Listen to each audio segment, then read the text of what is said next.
Let me pass here and talk about this, which has been in my mind for a while, and believe that somebody will be helped.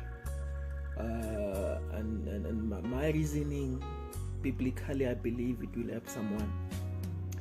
In most cases, when we talk about Christianity, we're not talking about suits or wearing formal, but we're talking about the lifestyle. We're not talking about playing the sounds of Eastern or playing the sound of piano, but we're talking about having God in what you're doing. We're talking about that your content, if you have God inside you, if you bring God to people, if you live Christian life, you speak Christian things, you do Christian way. It is not because you are in this kind of a church which has been there for many years or which is there for 5 years or 5 months, but it's about having Christ in your life. It's about knowing that within you, what I'm doing is all about Christ, about you. You speak like Paul, that understand that even though I dive into my life, but it's all about Christ.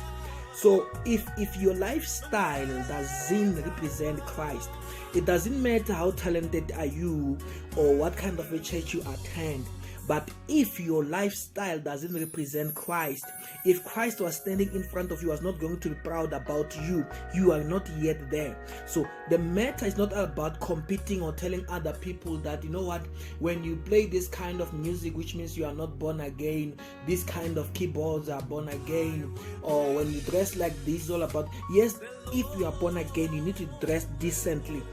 Being born again, yes, you need to find yourself that you're dressing decently. There's things which you don't need to expose in your body when you are Christian, not because you are anything else, but because you are a Christian. There's somewhere in your body you need to be respectful. So that is why you need to understand that. And the other thing, when you are a Christian, I want the people to know this. When you are a Christian, it is not all about how many years you have in the church or how many days you have in the church, but it's all about the transformation, all about your lifestyle. Actually, the center of it is to have Christ in you.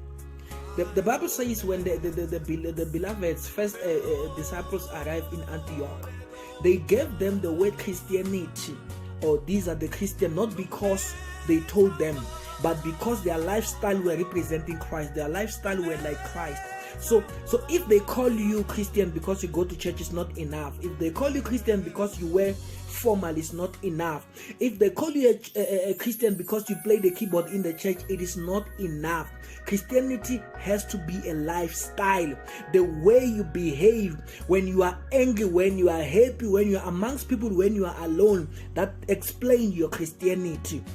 If your Christianity or what you believe is Christianity is only when you are in front of the people, that's not Christianity. Christianity, even when you are alone, you still remain Christian, because Christ abides in you. Christ dwelleth in you.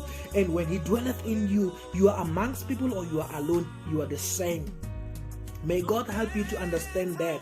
We stop these things where we're criticizing other, this one because they're coming from Faith Mission or Assemblies of God or God Never Fails or whatever church you can mention, or this one. It's a lifestyle. It must begin from the lifestyle, not because of a church or not because I'm coming from this big respectful pastor or whatever, respected pastor or whatever, but only when Christ is in your life.